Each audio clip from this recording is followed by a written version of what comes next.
Hey guys, what's going on? How you feeling? What's happening?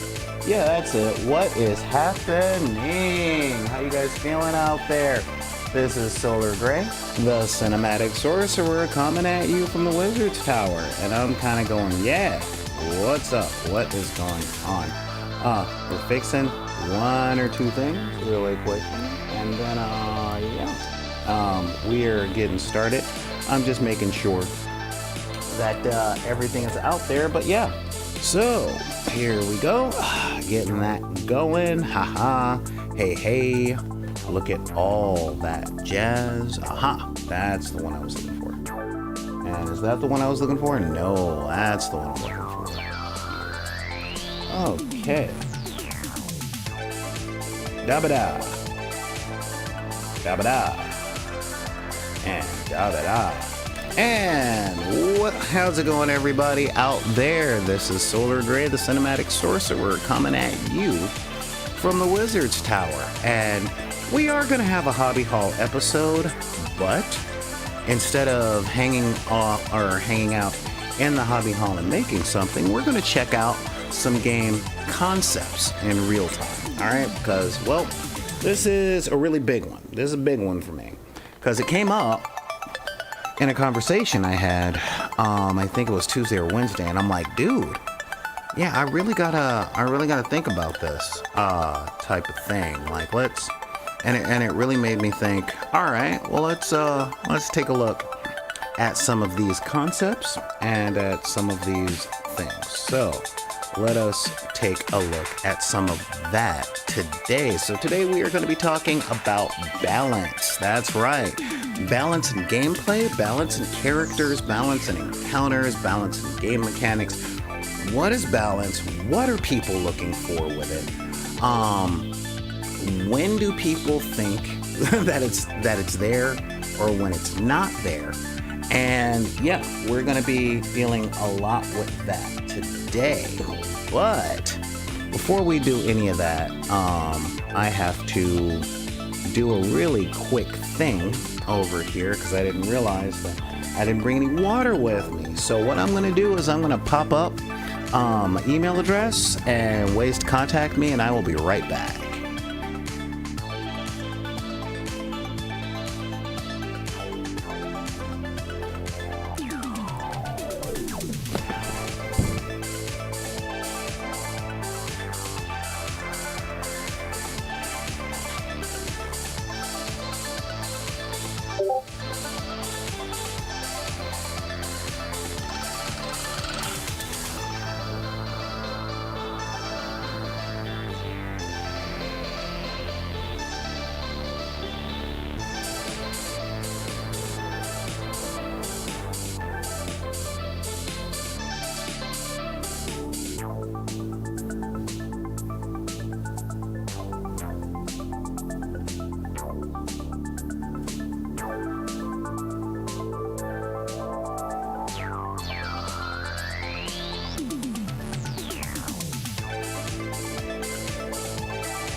All right, everybody, what is going on? Like I said, you can hit me up at all of those places, bagginthedeck@gmail.com. You can also hit me up over on the social media that we all have and nobody likes and all that jazz.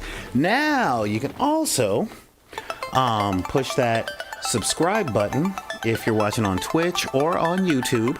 Either way, subscribe to the channel, share the stuff that we got going. That really helps out a lot in the sense of I need more views, I need more subscribers, I need more followers in order to pay my bills, okay? If I can't pay my bills, if there's not enough people out there that like what I do, that are willing to pay the bills, then I have to get a day job, which means that means I won't be live streaming for you guys 5 days a week like I normally do, and the community outreach and charity stuff that we do won't be able to be done at such the rate that we've been doing it. All of that has to slow down if I have to work during the day, because there literally won't be enough hours in the day for me to do it. You get what I mean on that? So, moving on. Yeah, now a bunch of people are freaking texting me. This is great. So yeah, but I am getting an announcement. Oh, man. Okay, so I'm just getting word from from Roaming Dragon, that the venue for the 31st hasn't confirmed that my tables and stuff are in. So that being said, that being said, there might be, there literally might just be a delay on when I will be, no, they haven't confirmed. So there literally might be a delay on when I'll be running those games at the Guildhall Whittier. But as my updates happen, your updates will happen. All right, let me just let this guy know I'm on the air. All right, so with that, no, it doesn't have to have my face on it. They just have to confirm that they're setting aside that table and not taking any reservations and all of that stuff, so that they can assure that they're going to make their money and all of that jazz. But I got to wait for the owner to confirm and all of that stuff. But who knows? Who knows? It might get confirmed as early as tomorrow, because the weekend is here. So isn't that fun? So also, so I was talking about subscriptions and all that stuff. And you can also help us out by heading over to the Patreon. You can get there by a button here on Twitch, or if you're watching on YouTube, it's actually in the description below. So that is one of the things that we can do. I also set up the Discord server. So hey, yay, look at that. Isn't that fun? All right. So yeah, there we go. One of these days I'll find out what happens when you level up on Discord, because I have no idea. It's like, this person, you just made it to level 6. You just made it up to level 5. I don't even know. But yeah, so that's what you can do on all of that. And I got to give a shout out to my royalty tier. Those are the patrons that are on the $20 a month or more tier. And those are the people, I'm letting you guys know, like, real talk. Essentially, the way that the tiers work is I take $10 out of the royalty tier stuff as though they were a $10 a month patron, and the rest of what they do goes to 3D printer supplies, 3D printers, PDFs of books, paper and ink, so that when I print out those PDF books to leave at the community centers, we can do that, along with actual hardbound books and stuff like that. Not to mention fletching arrows and making sure that the armor and all that stuff for the sword fighting classes and all that jazz, making sure that all that is up to standard and still safe. That's where that goes. And my royalty tier are the ones that really make that happen, like my queens, Shannon Boom Boom Lay, Laura Holton, Jennifer Kroll, Chaley Watson, Noel Olheiler, and Frank Perkins. There's also the king tier, being Laura Gross, Glenn Couch, and Christopher Chalmers, and of course, our ace in the hole, Joseph Hines. So thank all of you guys. So with that being said, I let you guys know yesterday, my phone got disconnected. Because of literally the lack of subscriptions and all that other stuff that comes through. Those are like the real consequences. But I was able to make sure that the mortgage was paid. So you take your victories where you can get them. That's kind of a thing. Now, let's talk about some happy stuff. Okay? Happy stuff. Now, I was talking to someone about one of the things that I use for weapons, and that is my weapons chart on the Dungeons and the Dragons and all of that jazz. Hang on real quick. Where's my recently used file? Because, yeah. Is it in pictures? No, I probably need to move it to pictures. But yeah, that's a really big thing. That's out there. Yeah, let's open that in the new thing. And someone talked to me and they gave their thoughts on the system. And I'm like, okay, this is some really interesting stuff. But there was something that occurred to me and something that they said. And I'm like, let's address that. Let's talk about it. They talked about a lot of the stuff being unbalanced, okay? And that sent me down a serious rabbit hole. What is balance? What is it that when people are looking for game balance, when people say that this system is unbalanced or that combat is unbalanced or there we go, or this all of these different things that can come out as unbalanced or feeling unbalanced, like I don't really know what that means. And this is me literally showing my age, okay? Because here's the thing. When I was coming up, and this is real talk. When I was coming up as a young and budding gamer, one thing I can say is, hang on, what is all this? Wow, looks like the Discord is going off too. One of the things I have to say was when Dungeons and Dragons first hit the scene, oh my god, it was the opposite of balanced. It was not balanced at all. And one of the critiques I got was a thing that made me go, interesting. I really didn't get that idea, because there's a lot of mainstream thought that's happening in gaming that one of the persons I know, one of the persons that I was talking to let me know that there's a feeling throughout the gaming community that in role-playing game and a lot of other types of games, things are unbalanced in the sense that magic characters are way more powerful than martial, or magic classes are more powerful than martial classes. And I'm not going to say I've never known that to be true. I've just never known it to be true across an entire adventuring system. Now, when it comes to things like skill-based games, absolutely. Like, as you guys know, back in my days of White Wolf, I was all about magic, or Mage the Ascension, okay? And yeah, that it was very unpowerful, very overpowered to be a mage, sort of.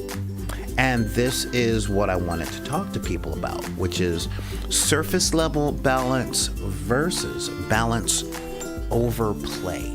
All right, and this is a really big thing. I read a lot of game rules, y'all. I read a whole lot of game rules, and over the course of selling games, testing games, playing games, no, I have not designed any. One of the things I've noticed is a lot of rules tend to seem way overpowered. Like way overpowered when you read them on paper. Now, sometimes things are. However, like sometimes it's a matter of game design, okay? I remember when Vampire the Masquerade first came out, they had these two things on the character sheet called nature and demeanor, okay? And what that meant was essentially it's how you presented yourself to the world and how you actually were, okay? Your outward appearance versus your inward self, your demeanor and your nature, okay? Pretty much good. And one of the things that folks tried to do to, I guess you can say, remove all challenge from the game was they would set those two at opposites, okay? You would have like a demeanor of cruel and then a nature of kind. So one of the things you could do was refill your willpower, because when you did something in character that fell in line with your nature or demeanor, you would get a point of your willpower back. All right. So what people would do, especially when they were feeding, was they would feed someone, or they would feed on someone against their will, adhering to their monstrous nature, and get a point of willpower back when they got a blood point back. And then they would heal them, or they would get 2 points of blood at 1 point of willpower, and then they would heal them with 1 point of blood, which would then go with their kind nature, and back and forth until they got back and added up. All right, so that's kind of the thing that they were like, yeah. But that was a game design problem that was filled. Now I'm looking at Neon Arlecchino, asking, is there much difference between designing a new edition of an existing game and making a campaign with a bunch of homebrew? Yes, there is. Which is, once the game is designed and published, it's been put through test with people who are more professional and more trained in the mathematics and in the concept of overall gameplay, with an idea of what the long-term view of what the game is supposed to be is, okay? So, a lot of homebrew ends up getting folded in to the new editions or erratas. That's what Unearthed Arcana is, and they used to do erratas all the time. Think about them like patches. But the whole thing is, a lot of the times, and this is something I found with balance, I have never seen a game that was balanced on the surface, okay? And when I say balanced on the surface, that means where it was 100% fair to both parties at all times. All right, I've never seen that. Actually, I've seen it one time, but not really. Now, you guys might be thinking chess, and that one time I was thinking was Go. Go is a little more balanced than chess. Yeah, I know, like chess? Yeah, no, because in all games, especially competitive games, there's something called first turn advantage, okay? Whoever goes first has a major advantage in the game, all right? Especially when it's head-to-head. But when it comes to group activities and stuff like D&D, I'm sorry to tell you this, guys. There is no such thing as a role-playing game that is balanced.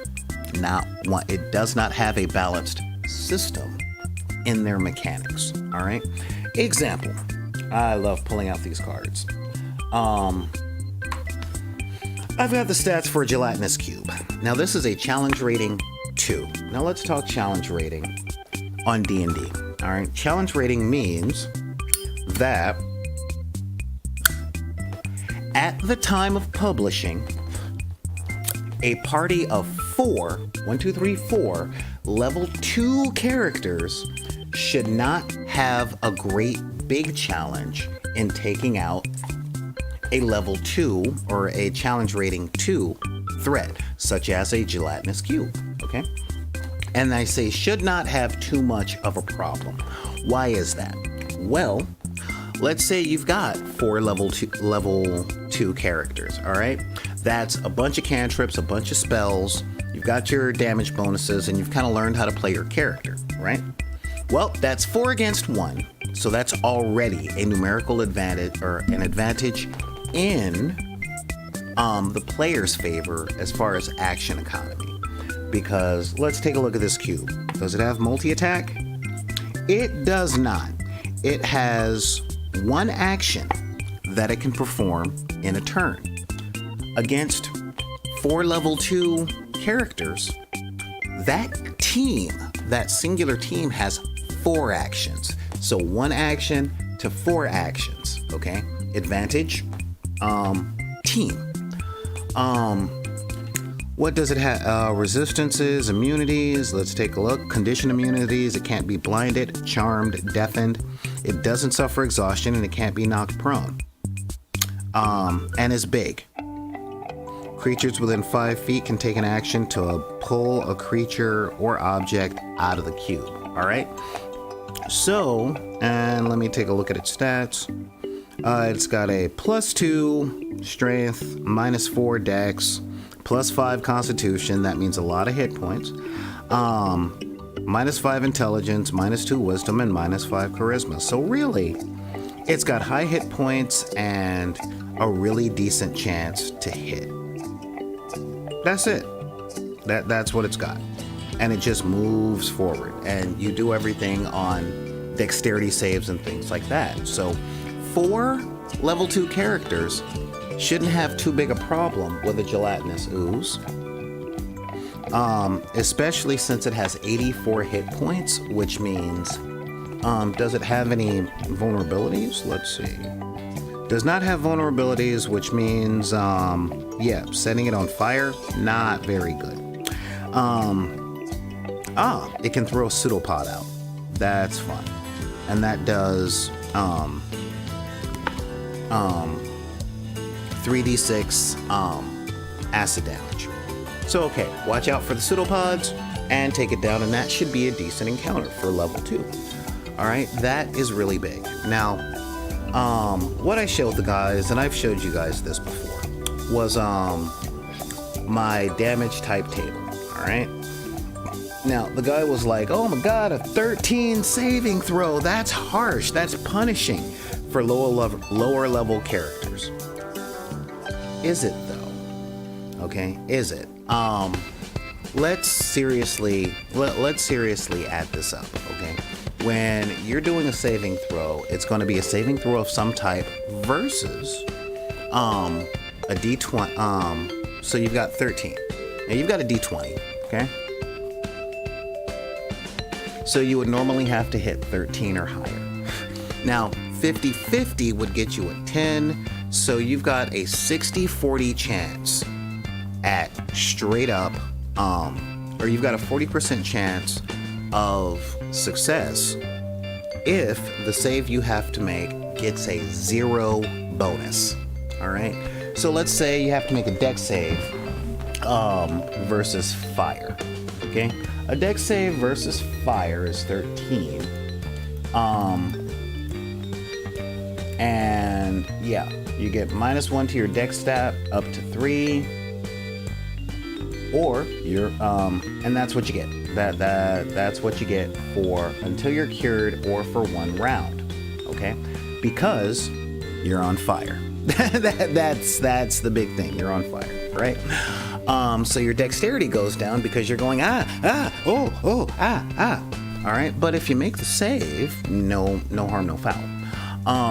And that's a really big thing when it comes to that. Now I made all these automatic because, you know, I think people like rolling dice. But is that unbalanced? Well, let us take a quick look at just a standard character. All right, that's what I'm going to do. So what we're going to do right now is we are going to head over to a character generator. All right, just a standard character generator because this could give us a character, okay? And this is really important. Generator. All right, now let us really take a look at this. All right, random character generator, you know, first thing on Google. There we go. So yeah, so what we're gonna do is we're just gonna untap all these. Okay. And we're not even going to use Adventure League rules. We are literally just going to create a random generator, a random generated character. Let's see, what else? Personality, character type, show everything. Alright, cool. Let's generate a character. Standard ethnicity, a race randomizer, character type, whatever. Actually, let's make it an adventurer. Okay. And, yeah, name, gender, class, random, whatever. Where is the level? Where's the level? Okay. Just looking for the level thing. And we will get into this, pretty standardly. Okay. And why am I doing this? Because I want to show what average is. Okay. All right. So yeah, there we go. And we got all that, and generate the character. Boom. All right. Now, can I see their character sheet? All right. So what a Hill Dwarf Barbarian, Sailor. All right. Where are their stats? That's what I want to see. Show me their stats.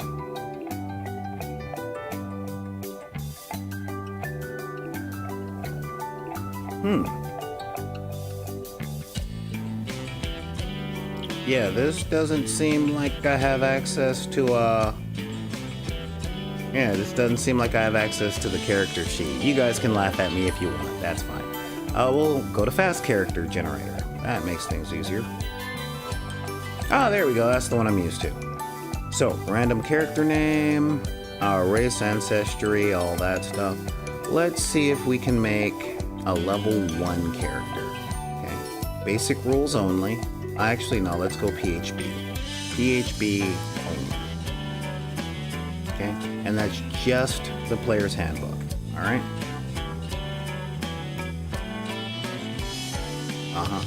Level. Just level 1, 0 XP. Let's see what we get. Okay, so now let's take a look at this stuff. Strength +2, Dex +2, Con +2, Intelligence +0, and Charisma -1. Yeah, that guy. All right. So let's take a look at all this. All right. So looking at this as it stands, when you do a saving throw, this person has a proficiency in Constitution and Strength saving throws. All right. So let's say they have to do something that makes their let's see here. I want to take a look at real quick what makes it so that you need a strength saving throw. Force damage. There you go. Force or strength or constitution. All right.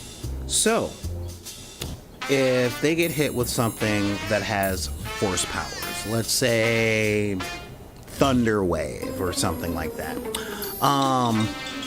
what happens at that point? Well, they have to make a strength saving throw. Well, they get a +4 on their roll. So a first level character that has a +2 strength and a +2 proficiency has to hit 13, which means they have to roll 9 or lower. However, if they get hit with, say, psychic damage, they would have to make a wisdom or a charisma roll, and they're not doing nearly as good. Okay. I mean, that's really, I might change that to intelligence. I might change that to an intelligence roll. They're not doing as good, but now they have to roll an 11 versus a 10 or, they have to roll a 12 versus 10 or 11 versus something like 9 to 11. So you see where I'm getting at with that, guys? So is that off balance? Not really. Because it falls within the window of an average roll. But some people might see the number and say that that's punishing. You see where that goes? Let me check the Discord real quick to make sure that folks are talking, or see if you guys put any comments or questions on that here. Oh, wait, no, wrong one. I am so terrible with Discord. Okay, going here, text channel, general. There we are. Okay, cool. All right. Got all that going on that front. So yeah, so that's one of the things I wanted to take a look at and check out. Now, when I say things like the game in and of itself is not balanced, it isn't. Primarily speaking, it doesn't fall into the category of balance for one solid and main reason, okay? And that is the game designers want the players to win most of the time. That's a real thing. Like they're like, no, the players should be winning. That's what they're in. Because there's so many chances for combat in D&D, everything being lethal is not great. Now, Daryl makes a point. Daryl makes a really good point, which is magic, regardless of the system, needs resources to do their thing, okay? And that is really, really, Martial, they tend to need less. Most of the time, and this is something that I've learned a lot, most of the things that I've learned a lot is a lot of people have, hello, they're in the Discord. Most people, when it comes to balance, most people when it comes to playing games, they add house rules that literally throw the game off of balance. This is why I always recommend when people are learning games without an experienced player to always do rules as written. I explain, okay? That whole idea of magic classes are stronger than martial classes. Well, back in my day, in 2nd edition D&D, magic classes such as wizards, the primary thing. The joke is that the wizard dies all the time because at level 1, they had 1 spell slot, 2 cantrips, and 1 d4 hit points. That's it. That's all.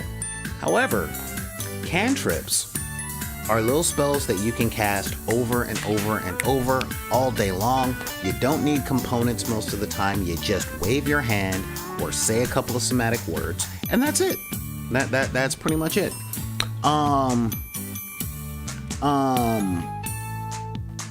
But your spells required components or a ritual. Ritual magic is great. I love ritual magic in D&D because you can get some really powerful effects if you take the time.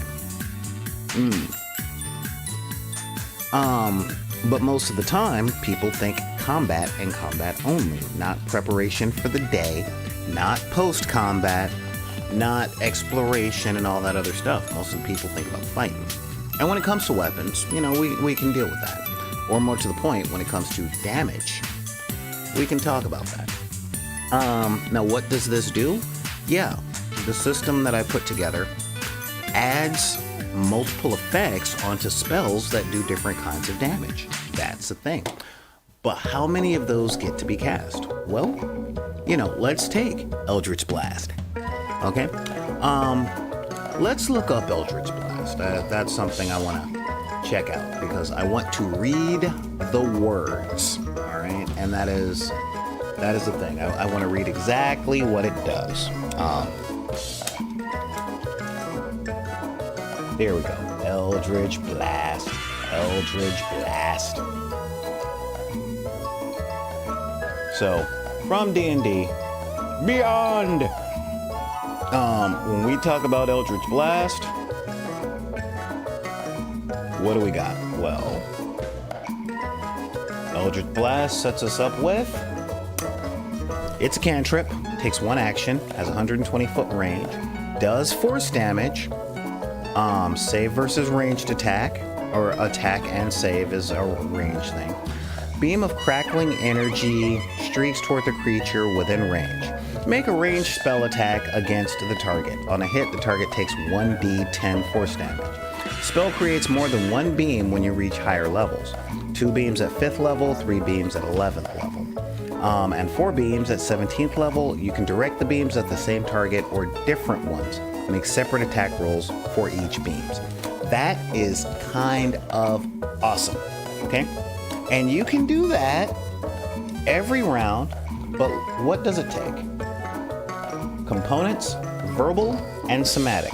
So, blah, or since all of you guys, if you guys like the anime, to the blast, you know? So you've got the hand thing, you've got the words, and you can just do it over and over and over and over again. But with force damage, when the target gets hit, they make a strength or a constitution save in order to not be knocked prone. Now, I'm bringing this up because the main argument that the person said was, oh my god, oh wait, I didn't do that right. There we go. The main argument was that I didn't, if it knocks the opponent prone, then the next Eldritch Blast that comes out at disadvantage. True. Okay, because again, person's knocked prone, right? But really, is that off balance? Because now the person's knocked prone. That means said warlock, or said person with Eldritch Blast, warlock, can then kick them when they're down, get advantage to all physical attacks, or all melee attacks. You know, you knock them down, boom. You know, you kick them when they're down. You drop a rock on them. You know, you stomp their face meat, or you let the rest of the party do that. You see what I mean? So is it off balance, or is it a different flavor of gameplay? That is a big question. Yeah, thunder damage also does the knock prone thing. Force damage also does the knock prone thing. And it's just for 1 round. So yeah, it makes it very powerful. However, that seems like magical characters are more powerful in combat than non-magical characters. But yes, exactly, Vixabel cosplay. You would have to make a different choice other than another Eldritch Blast. Or you can always try the Eldritch Blast at disadvantage. That's up to you.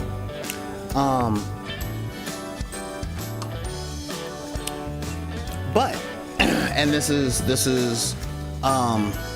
another thing with that. Let's take the martial classes, all right? Let's head back to the D&D Beyond and take a look at the fighter classes. And again, I'm literally just looking at the player's handbook for this, all right? And why? Because as more expansions come out, power creep happens, which means balance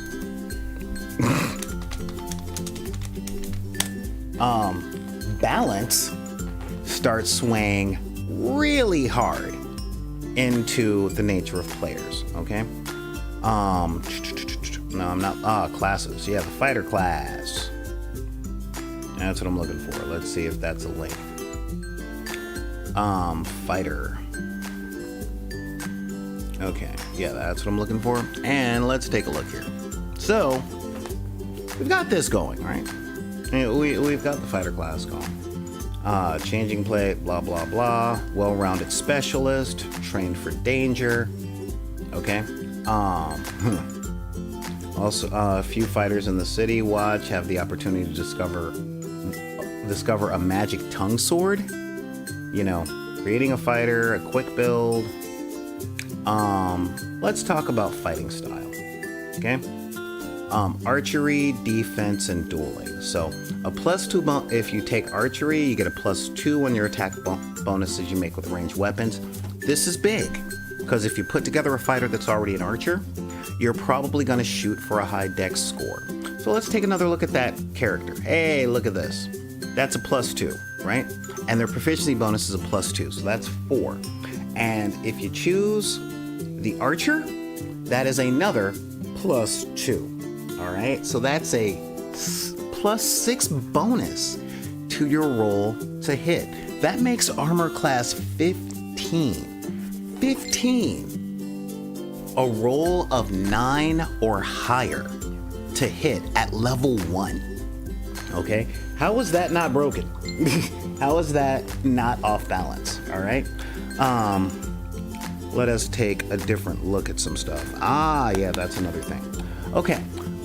Great weapon fighting. When you roll a 1 or a 2 on a damage die that you make on an attack with a melee weapon that you're wielding with 2 hands, you can re-roll the die and must use the new roll even if it's a 1 or 2.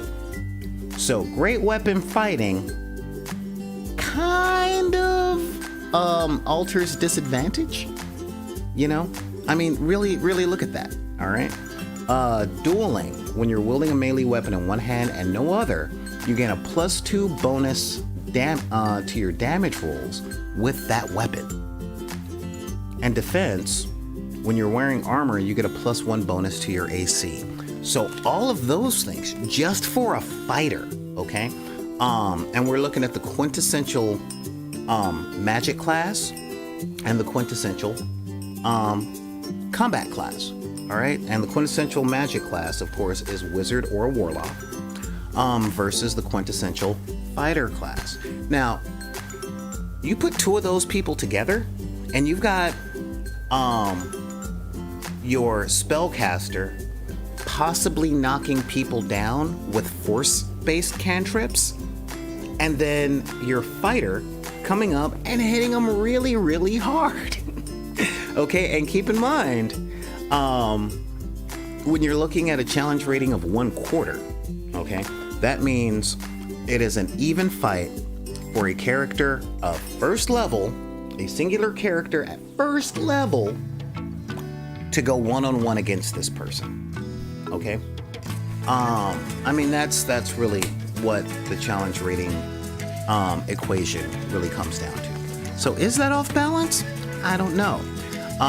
But like I said, yes, it is off balance.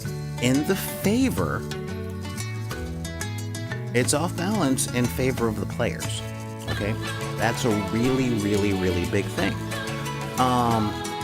Now I am a little cynical because I came up as a gamer in a place with a lot of upper middle class people at a time where the young weren't allowed to suffer. Okay. And no, that's not me going, brr, brr, brr, kids these days. No, it's not that. In the 90s, okay, in the early 90s, the idea of don't tell your kids no, don't spank them, like literally don't tell your kids no, it's tell them yes later, okay? So they got used to winning, they never learned how to lose, and they never learned the lesson of, in my opinion, the greatest generation. And I mean the greatest generation, i.e. the people that fought World War II, that sometimes you can make all the right moves and still not get what you worked for, okay? And that right there, yeah, that right there is a real thing, all right? But when people talk about games not being balanced, I'm not sure what they mean. Now, when we play tabletop miniatures games like HeroClix, Warhammer 40K, things like that, you know, and insert whatever game that you did.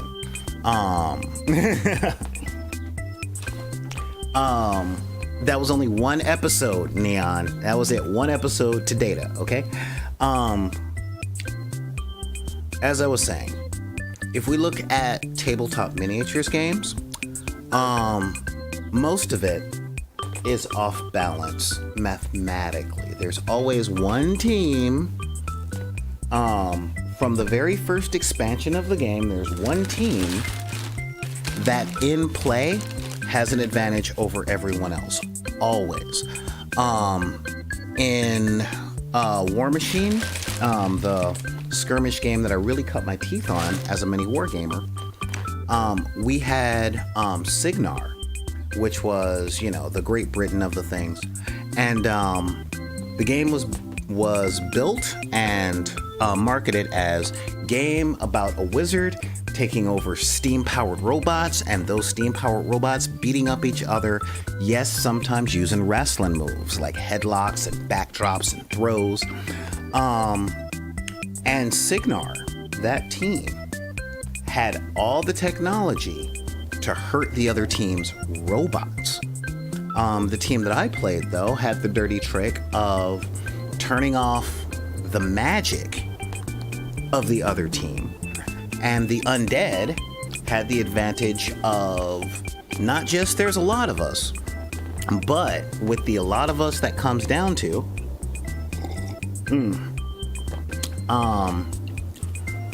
I will take down your stats, okay? So you normally on 2d6 you would need a 7 to hit. Well, when I'm around, you now need a 9. And when I do this, you don't just need a 9, you'll need an 11. You'll need an 11 to hit.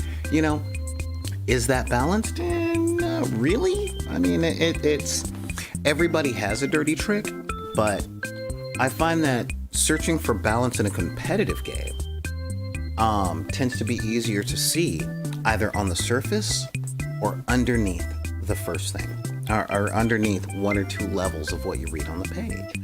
Now, when it comes to balance and cooperative stuff, most of the time, okay, when we're looking at role-playing games, the balance is in the player's favor. When it comes to board games, the balance is against the players. There's one game that came out that I love called Fireteam Zero. Comes with really cool looking miniatures and stuff, but it's Weird War 2. So we're talking World War II was already bad enough, and now the Nazis screwed with something that they didn't really, that they shouldn't have been dealing with, and now we've got Cthulhu monsters running around the battlefield, okay? And those things are bigger, stronger, and faster.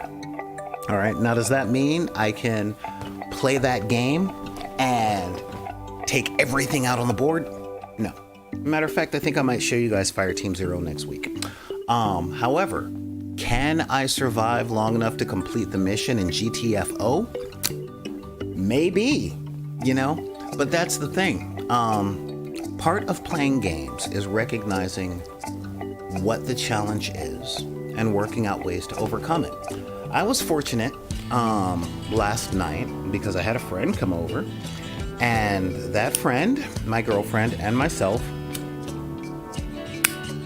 played the Dresden Files card game. The one that I am normally playing with you guys here on playing with you guys here on Steam, or should I say, this one.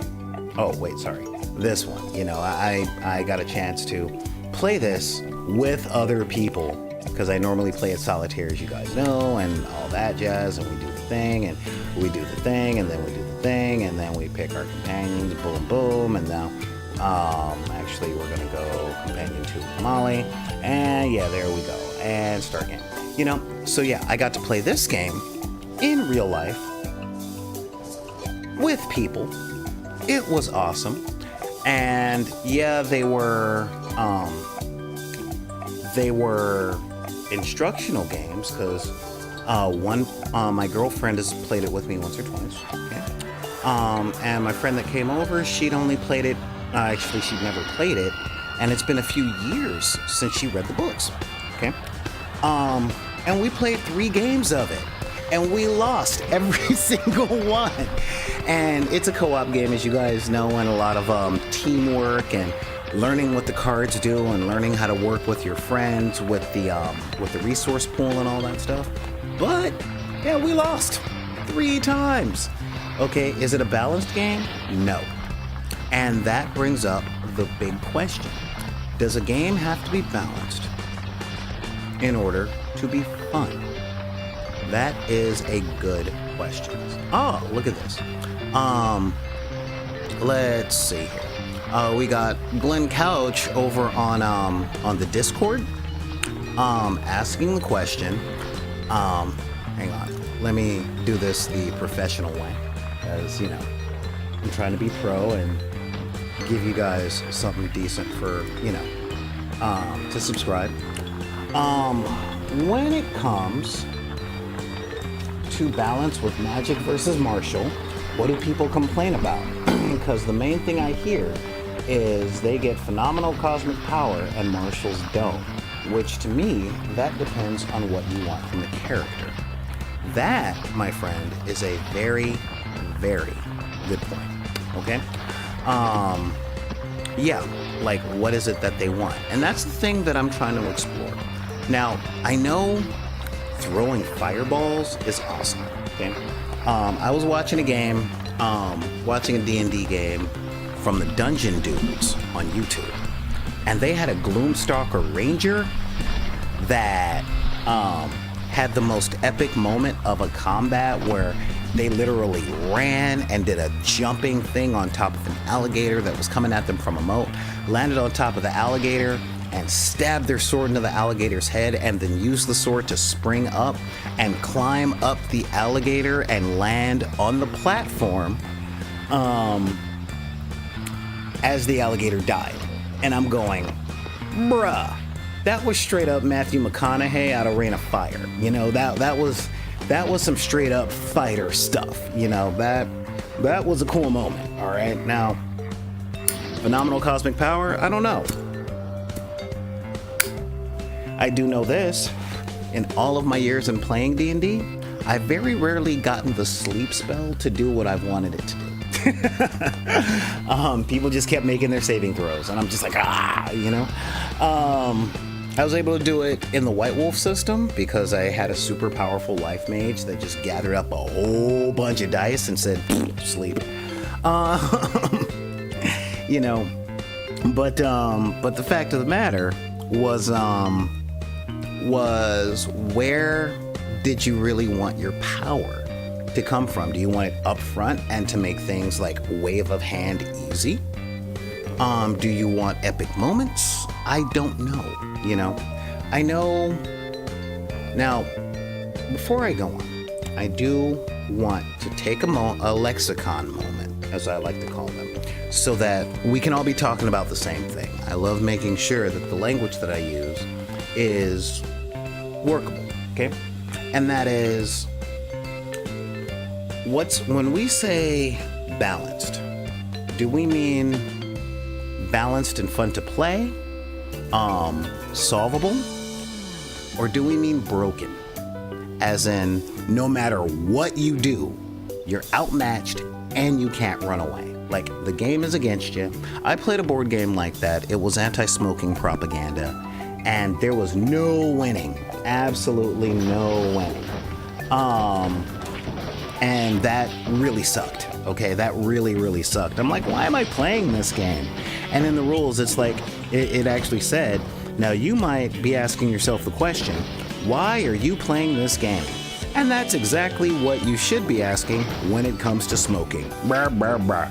And I'm like, oh, I get it. You just made someone. Okay, yeah, I see you, Eddie. I see you.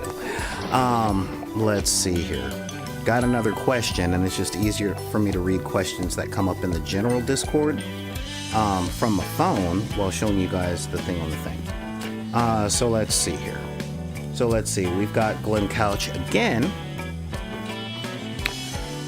Worst feeling with spellcasting is people making saves.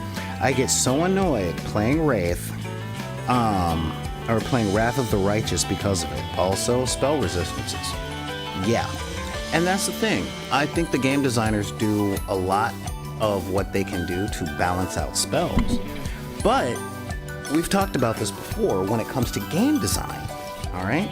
There's only so much game testing that you can do before you release your game to the general market. All right, only so much. However, when you release it to the general market, that's when the real gaming testing starts, okay?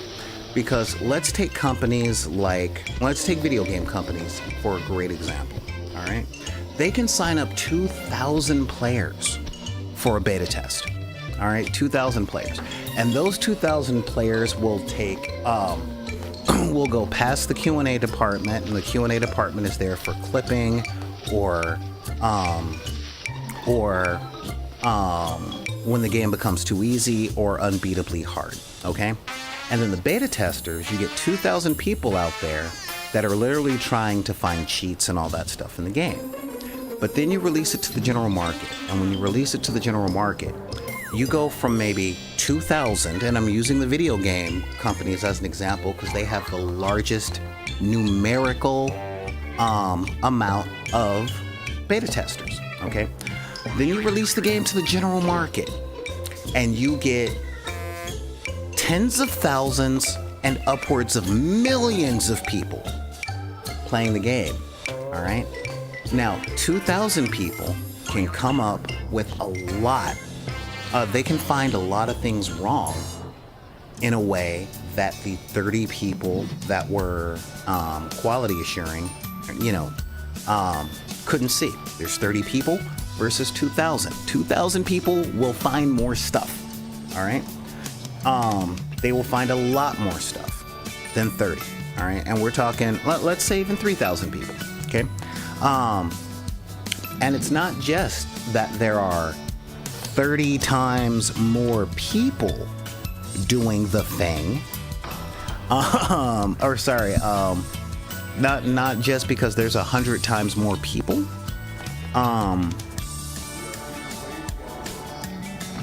looking for mistakes, that they'll find 100 times more mistakes. No, the amount that you find increases exponentially, and that's just between 30 and 3,000. So how many more mistakes, combos, glitches, or all that stuff will 1.2 million find that the first 3,000 didn't, okay? And the same goes for anything that hits the public market, all right? This is why the Gloomstalker was created in D&D, right? Why the Ranger was totally revamped. From the Player's Handbook to Tasha's Cauldron of Everything, those two different types of Rangers are night and day, all right?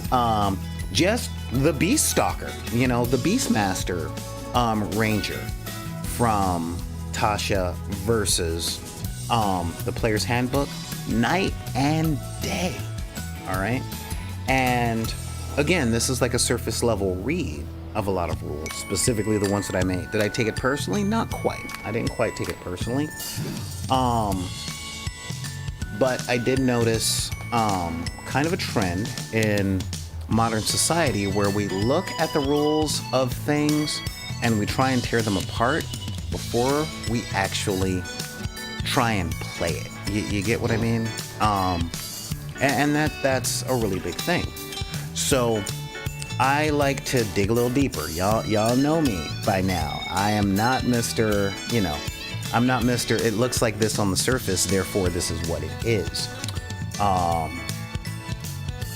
I very much am that guy that's like, why is this rule here and what are they looking at?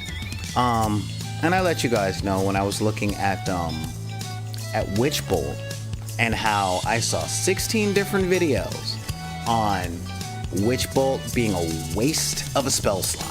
And I'm like, I bet we could fix that, And it's like, oh my God, it's electricity damage. Well, I've been shocked with a stun gun before. And I looked at the what's the term? The wording of the spell. And when I looked at the wording of the spell, I was like, okay, all right, let me take a look at this wording and see what they are talking about. Okay, and that is really, really big. And what I noticed was one of the things that I noticed was the whole spell was created to feel like Palpatine fingers. All right. And I'm like, oh, Palpatine fingers. Let's take a look at this spell. All right. Palpatine fingers.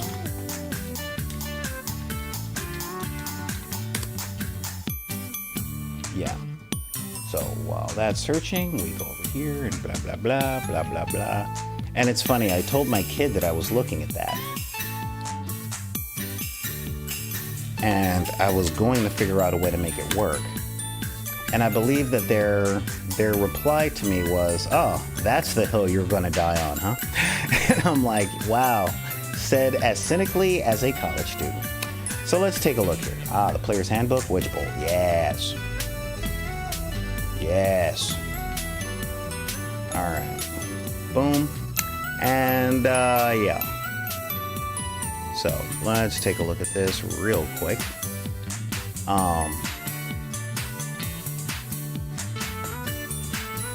No. I don't want to buy that. I'm not even logged into my D&D Beyond account, so. Boom. Witch Bolt spell. That can come up, and let's do it. You know what? Maybe I can just sign in. And I know there's a lot of websites that have the stuff, but what I want to do is I want to make sure that, what I want to do is I want to make sure we're talking about this stuff with the official rules from the company so that there's no question about that.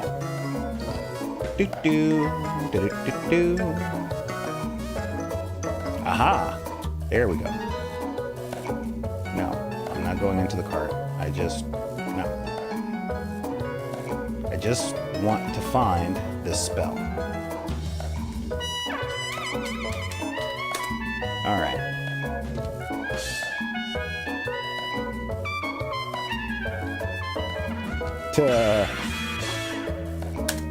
You didn't fail the investigation check. I failed the search. Let's see. A robot simulator in the 80s were impossible. Made the sun explode after 1 to 3 game days. That's interesting. Okay, so when I look this stuff up on D&D Beyond, it's like, hey, buy the book. I guess I've used all of my free searches. All right, well, guess what? I will be doing a different search. Yeah, Witch Bolt 5e.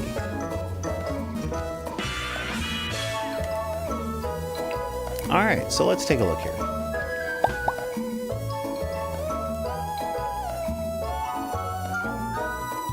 So many people. Oh, that sucks. Wikidot has been hit by hackers.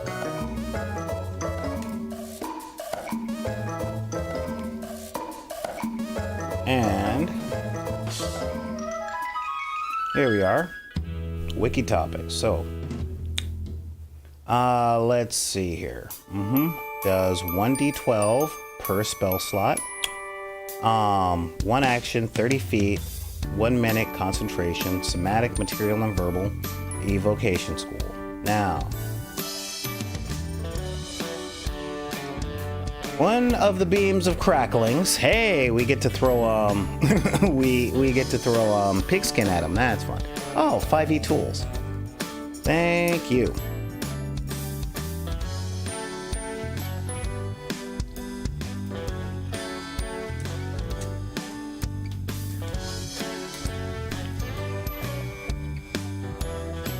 As I said, I'm an old man, and I tend to have the books in hardback form. But yeah, my girl's been using the D&D stuff, and I'm like, is it in the car? I don't know. Loading. So, do not sell my data.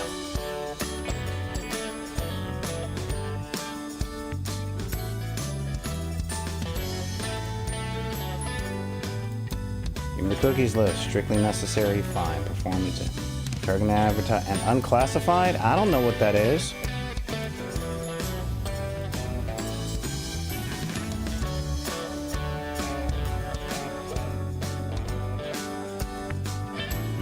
Performance? No. Google LLC? Yeah, how do I turn this stuff off? Sometimes I hate the 21st century.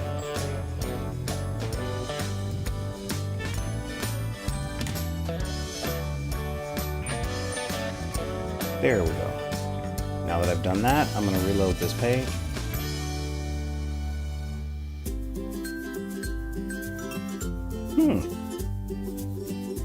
Yeah, you guys see what I'm dealing with over here?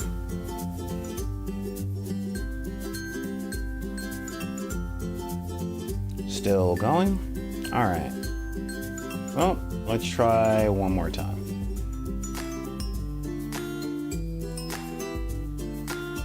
Yeah, we'll check out Wikidot.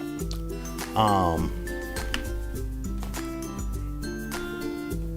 Wikidot's been hacked. See what I mean? I'm an old guy. Uh-huh. All right, let's check out the D&D Lounge. Oh, thank you, Vixabel. You are awesome. Here we go. Vixabel. All right, so here we are on this. A beam of crackling blue energy lances out toward a creature within range, forming a sustained arc of lightning between you and the target. Make a ranged spell attack against the creature, and on a hit, the target takes 1d12 lightning damage. And on each of your turns for the duration, you can use your action to deal 1d12 lightning damage to the target automatically. The spell ends if you use your actions to do anything else.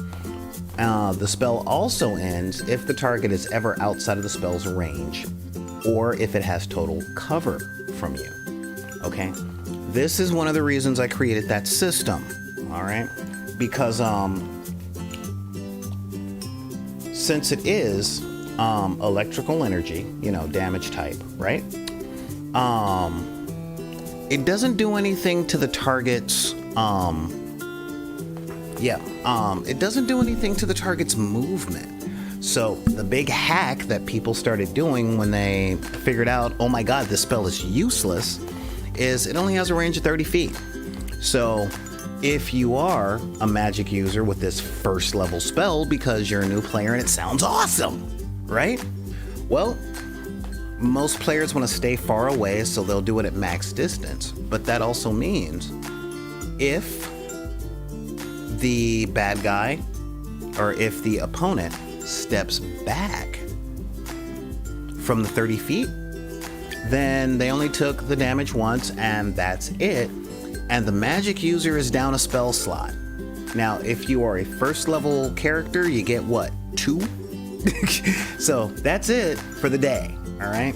So that is a really big thing. All right. But this seems like one of the spells that you might want if you plan on building an electricity based wizard, if you want to throw lightning and chain lightning and all that stuff. But this is something that comes up when it comes to game balance. And here we are back at chess, okay? When you're talking a chess game,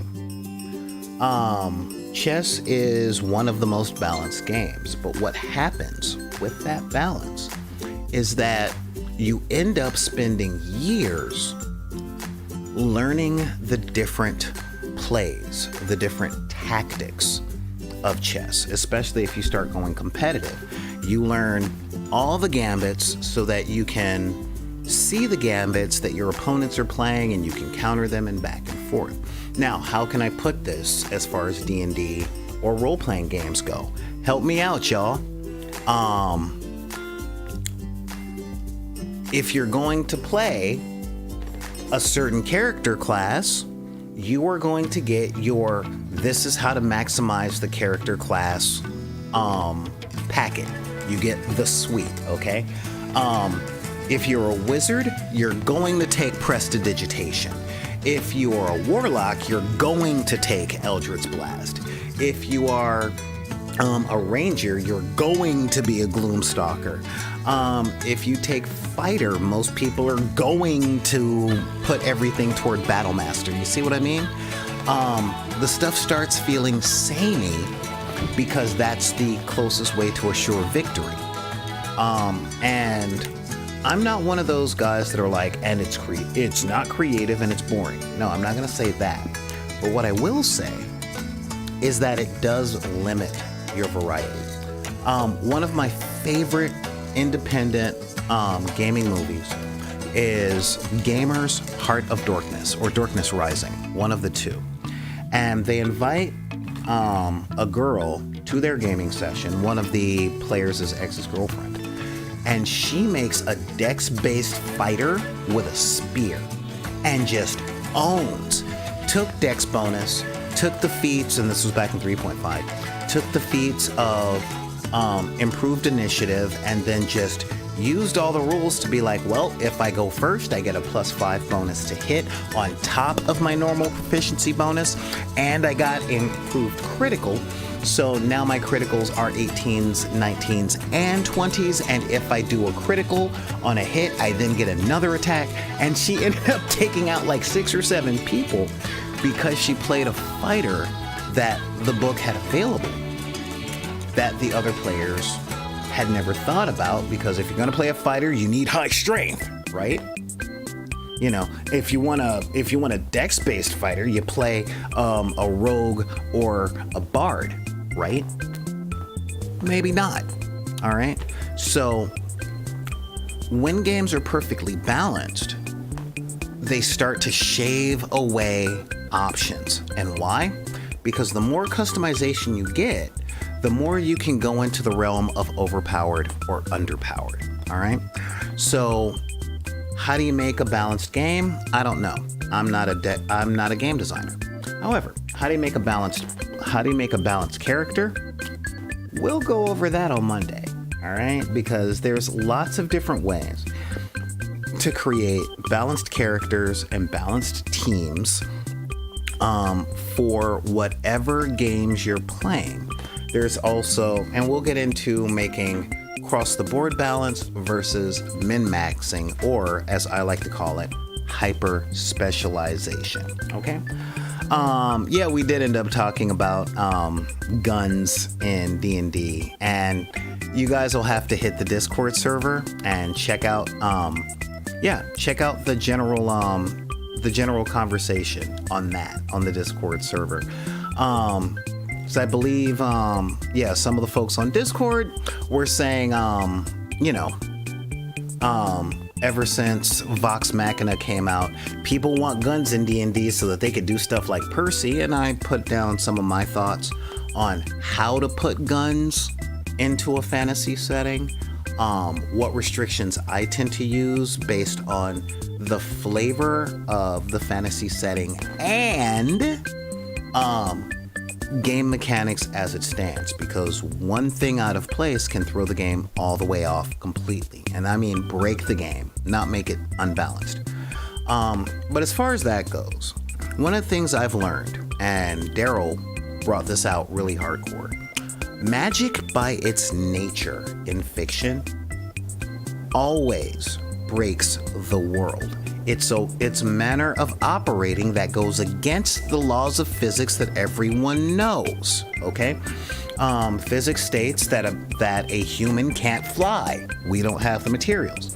With magic, yeah, we can.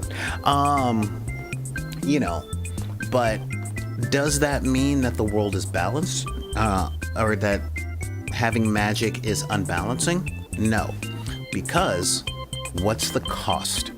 Okay. What is the cost? So when we tend to look at things and go, oh my God, that's broken. Oh my God, that's stupid. Let's take a step back before deciding that and see where it fits on how the game is played. Because a lot of the times, the things that you think are overpowered, like I did when I first read Witchbolt, might be underpowered. And some of the things that you might think of as dumb might be the key in a combination that the designers put there to make victory all but assured. one of my players in C24, which we will be doing on Monday,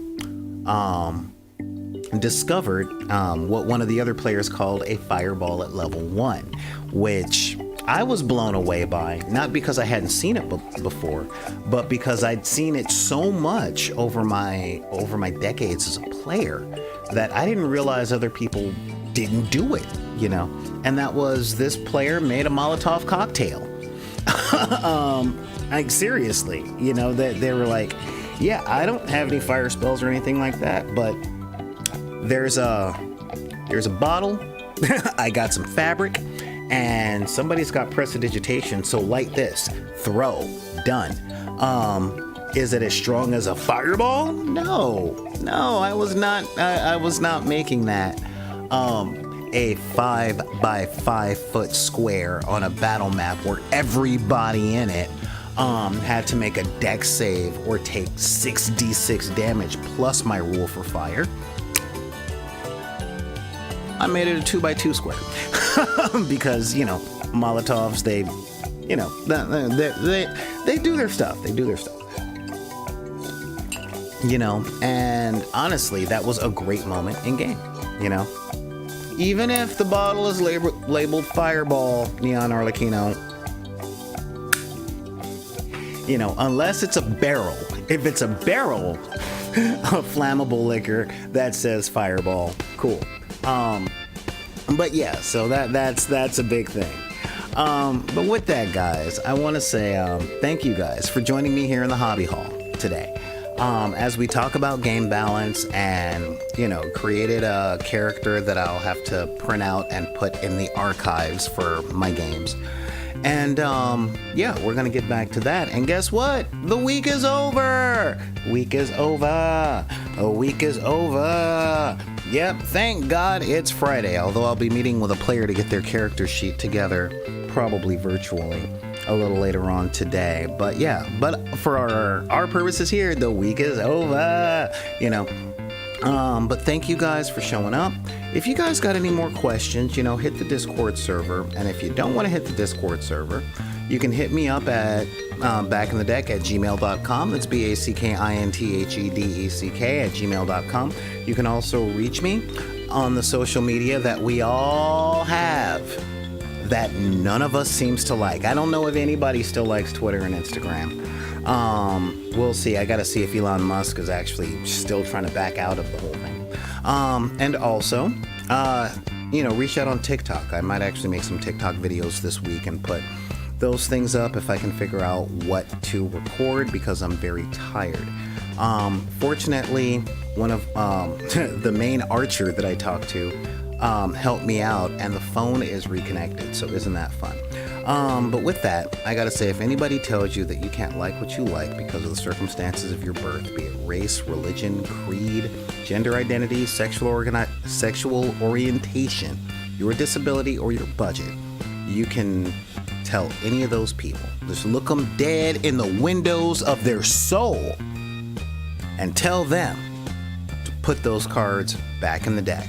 This is Solar Gray, the Cinematic Sorcerer, saying thank you guys for joining me in the Hobby Hall, and we will see you Monday for sure on the dark side of the room. But who knows, I might actually play a couple of games or something this week, all right? Or this weekend. We'll see how things go. All right, later.